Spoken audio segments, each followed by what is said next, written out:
Former presidential candidate and Labour Party leader Mr. Peter Obi has sharply criticized what he described as a disturbing level of public silence and resignation in the face of Nigeria's worsening economic crisis. Speaking on Wednesday, Obi questioned the nation's lack of collective outrage over the dramatic depreciation of the Naira. Nigerians hit the street when the Naira was 180 Naira per dollar. Now it is 1,500 naira per dollar. No protest. What changed? He asked pointedly. The comment, teased yet piercing, has ignited conversation across political and social space, highlighting the paradox of widespread suffering amidst growing civic indifference. In just under a decade, the Nigerian currency has lost over 85% of its value against the US dollar, pushing inflation to record highs and deepening poverty levels.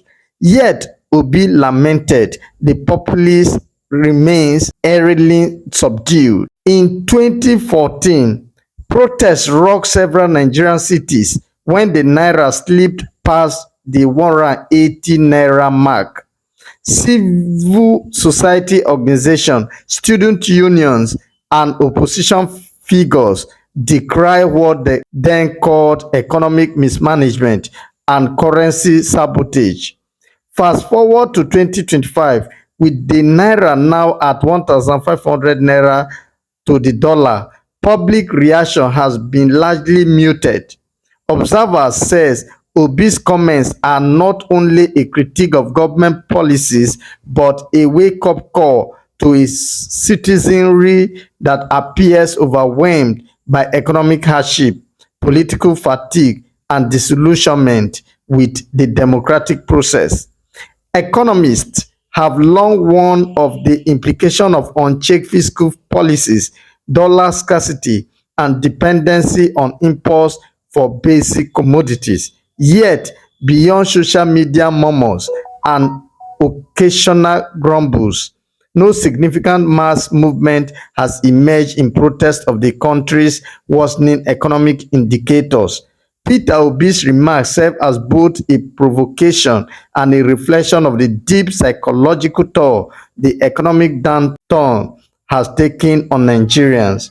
Where there was once firebrand activism, there now seems to be quiet endurance, or perhaps, as some analysts suggest, a growing sense of helplessness.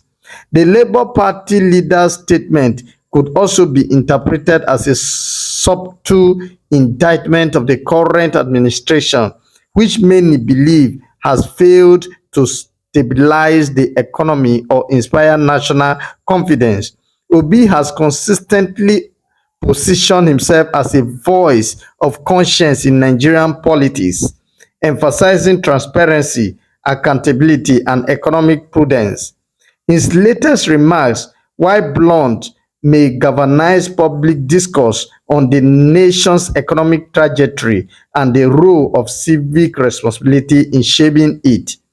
Peter Obi's question, what changed, is more than rhetorical.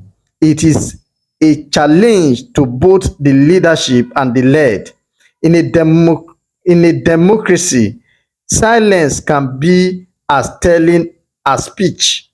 As the naira continues to fall and the cost of living rises, Nigerians must confront a pressing question: have they normalized the very condition they once protested? Listen to Obi as he speaks. It should not be in vain. People protested when Naira was 180 and when it was 1,500, they're not protesting. Are they dead?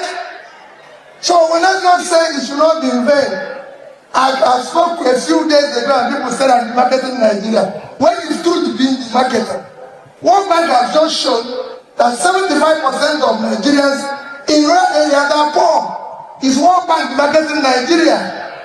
UNICEF 2 days ago released that Nigeria now have over 2 million malnourished children, the second highest in the world. Are they marketing Nigeria? Let's face the reality. Their labor is in vain. We have a country now that is not democratic. We are not a democratic country. Let's tell ourselves the truth. Is the election that happened in Edo, is it democratic?